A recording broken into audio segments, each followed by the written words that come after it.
அயனை சிறை புரியும் படலம். முருகவேல்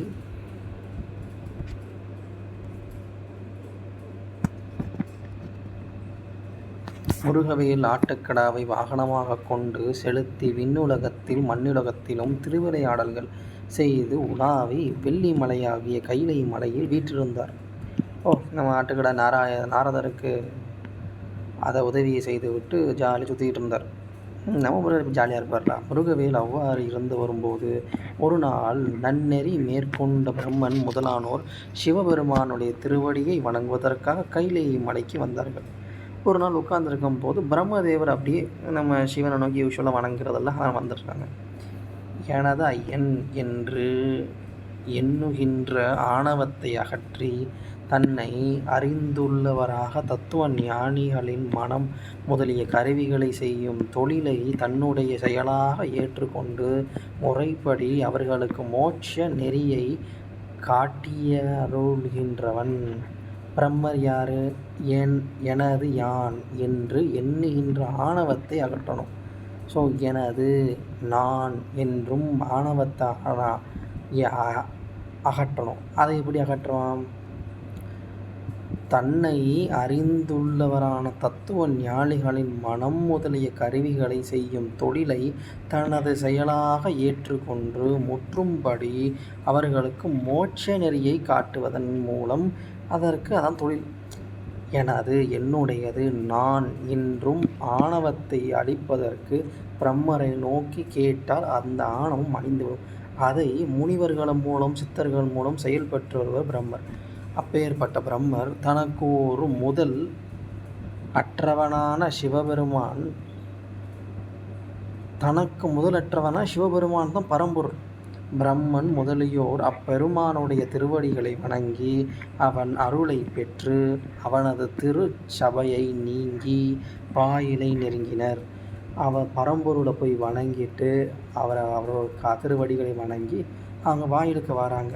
சிவபெருமானது பொன்மையான திருக்கோயிலின் முன்னே உயர்ந்திருக்கும் கோபுர வாயிலின் கண்ணே அமைக்கப்பட்டுள்ள மாணிக்க பீடத்தின் மேலே 109 என்னும் எண்ணிக்கை பெற்ற படை வீரர்கள் மனமகிழ்ச்சியுடன் சூழ்ந்து நின்று துதிக்க 12 தோள்களை பெற்ற திருமுருகன் ஆனந்தத்தோடு திருவிளையாடல் செய்து அமர்ந்திருந்தான். இப்போ என்னன்னா, சிவபெருமான கோயில் கோபுர வாயிலில் மாணிக்கம் பதித்த பீடத்தில் மேலே உட்கார்ந்தார். அதில் 109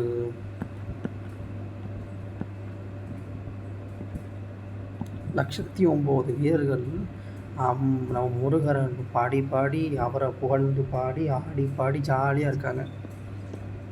அங்கே இவ்வாறு வீற்றிருக்கும் முருகன் சிவபெருமானுடைய திருவடிகளை வணங்கி திரும்பி வரும் தேவர்கள் சிறந்தவரான பிரம்மனை பார்த்து இங்கே என் முன்னே வருக என்று கூறுகிறார்.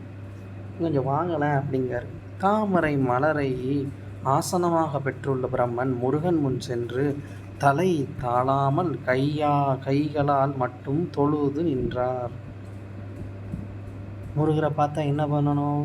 தலை பணிந்து வணங்க வேண்டும். சும்மா கையால் மட்டும் வணங்கக்கூடாது. பிரம்மதேவர் என்ன பண்ணியிருக்காரு?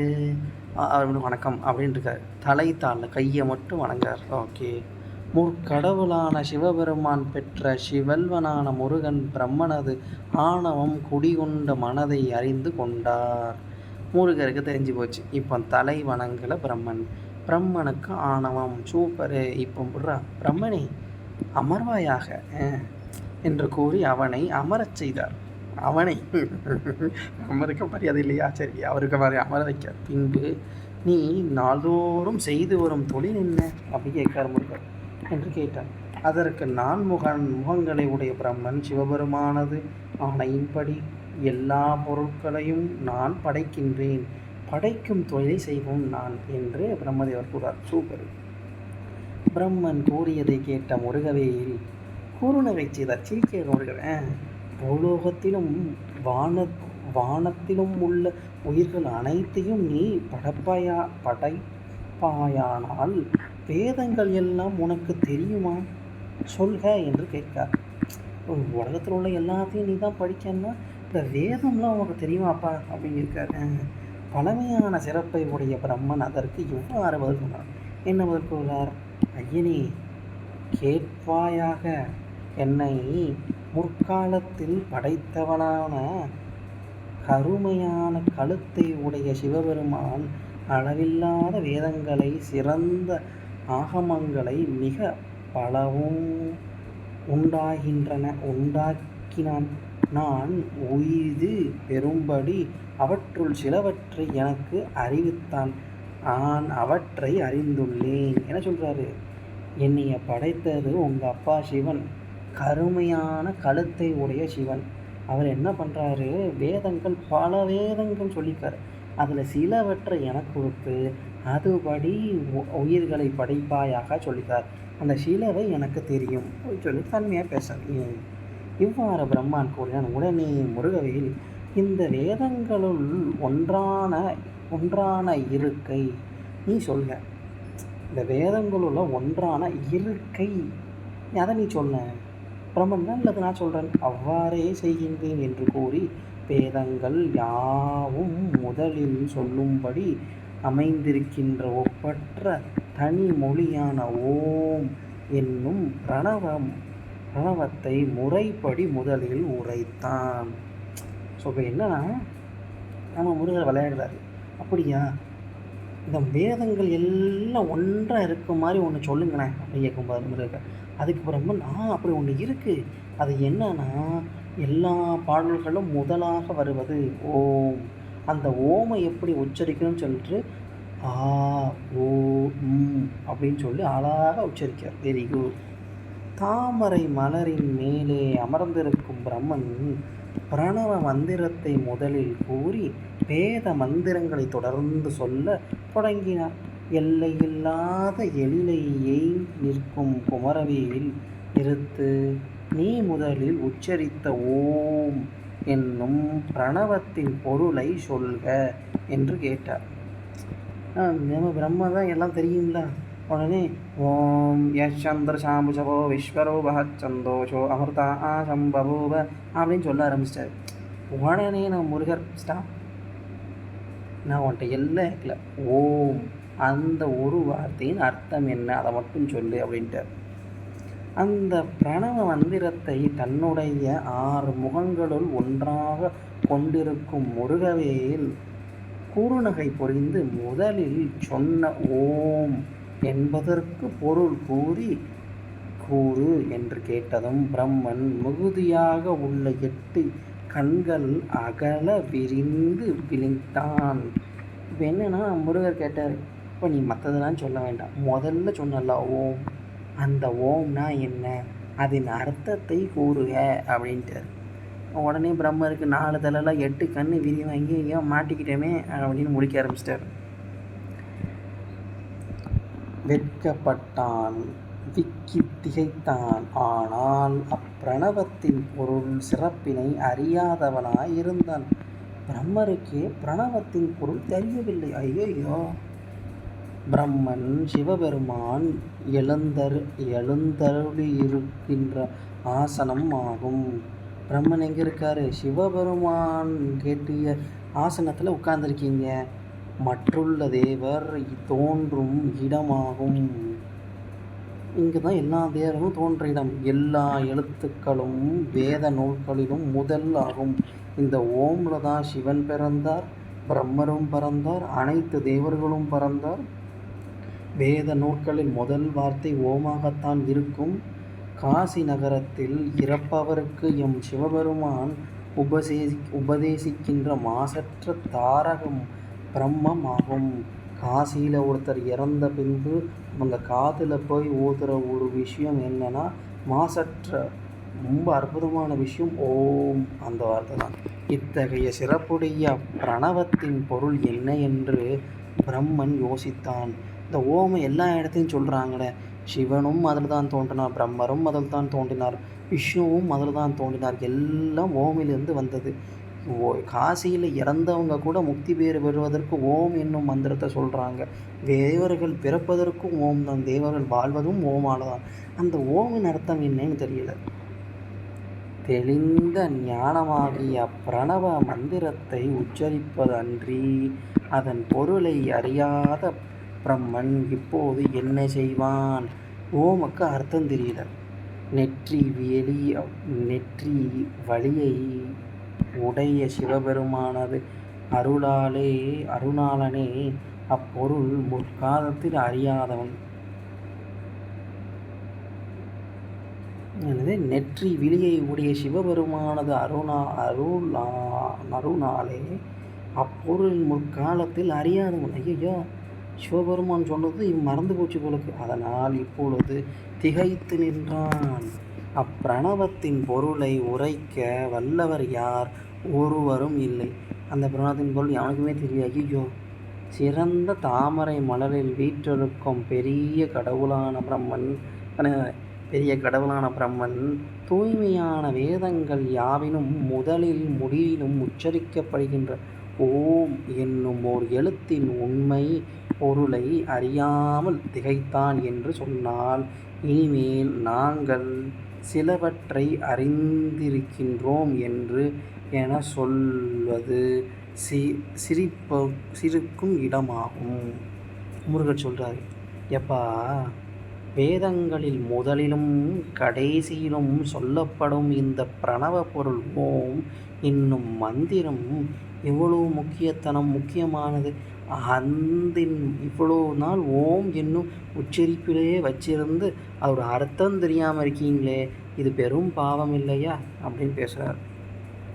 அதனால் அறிய முடியாத பிரணவத்தின் பொருள் இத்தன்மையானது என எடுத்து சொல்லும் முடியாமல் பிரம்மன் திகைத்து நிற்க, பிரம்மனுக்கு ஒரே திகைப்பு. நீ பிரணவத்தின் பொருளை அறியாய்.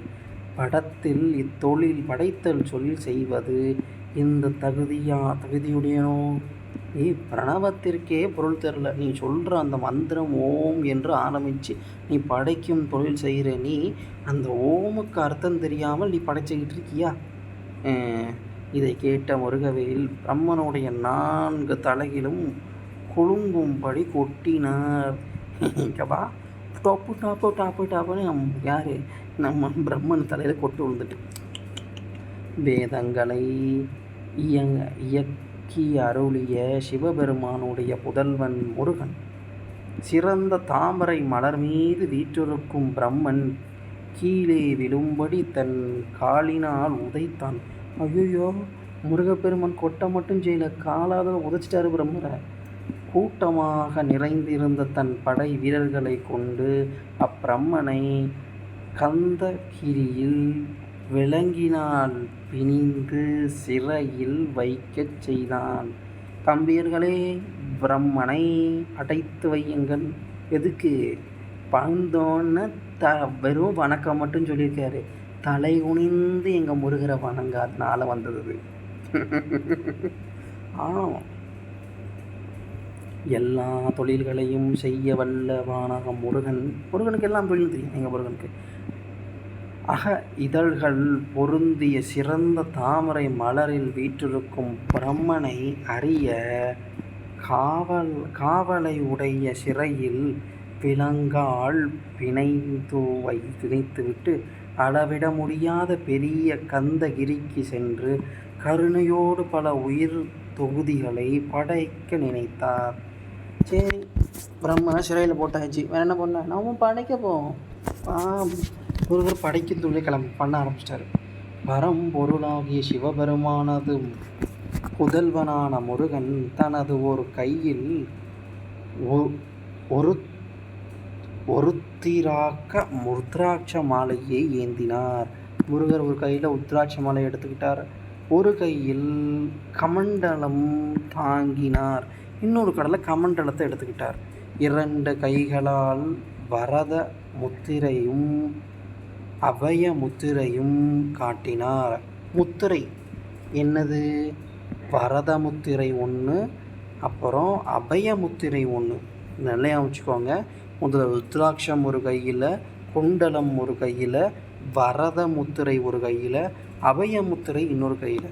இந்நிலையில் ஒரு திருமுகத்தை கொண்டு பிரம்மனை போல படைப்பும் தொழிலை செய்ய ஆரம்பித்தார். பிரம்மர் இப்படி தான் உட்காந்துருப்பார். இவ்வளோ தான் இந்த பொசிஷனில் உட்காந்துக்கிட்டு முருகர் ஆட்டோமேட்டிக்காக பிரம்மர் தொழில் செய்ய ஆரம்பிச்சிட்டார்.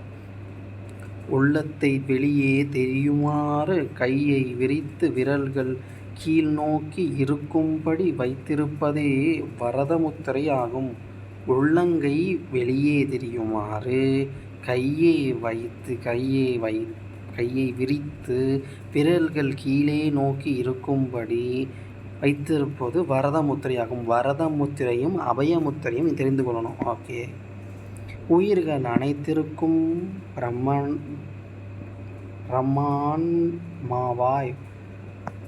பிரம்மாவாய் எல்லா ஒளிகளிலும் சிறந்த ஒளியாய் சிறந்த வேதங்களின் தொகுதி முடிவாய் படைப்பு முதலாக சொல்லப்படும் தொழில்களுக்கெல்லாம் மூலமாகி வீற்றிருக்கும் முருகவேல் பிரம்மனை போல் படைப்பதும் ஒரு அதிசயமாகுமோ? நம்ம முருகவேலே பெரிய அதிசயம். முருகர் தெரியாத என்ன? அவரையே தள்ளி உட்காந்து நீட்டாக ருத்ராட்சம் கமண்டலம் முத்திரையை வச்சார். சூப்பராக படைக்கும் தொழில் ஆரம்பிச்சிட்டாரு. அபய முத்திரை வச்சார், இன்னொன்று வரத முத்திரை வச்சார். குளிர்ச்சி பொருந்திய தாமரை மலர்கள்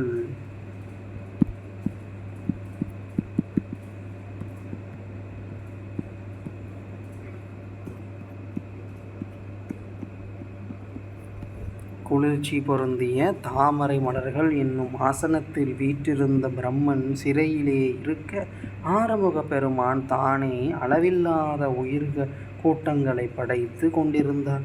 பெருமை பொருந்திய பிரம்மனோடு சூழ்ந்து வந்த தேவர்கள் மனம் நடுங்கி வணங்கி தத்தம் இருப்பிடங்களுக்கு சென்றார்கள். நம்ம பிரம்மரை தூக்கி ஜெயிலில் போட்டாரா முருகர்? இப்போ பிரம்மர் ஜெயிலில் இருக்கார். அவரோட வந்த தேவர்கள் முருகப்பெருமானை ஒன்றும் செய்யவும் முடியாது. இன்னும் எல்லா ஆன்சரும் அவருக்கு தெரியுது. தப்பு பண்ணால் செத்தான். ஸோ நம்ம ஒன்றும் சொல்லணும். சுப் சப்புன்னு போய் உட்காந்துக்கிட்டானுங்க.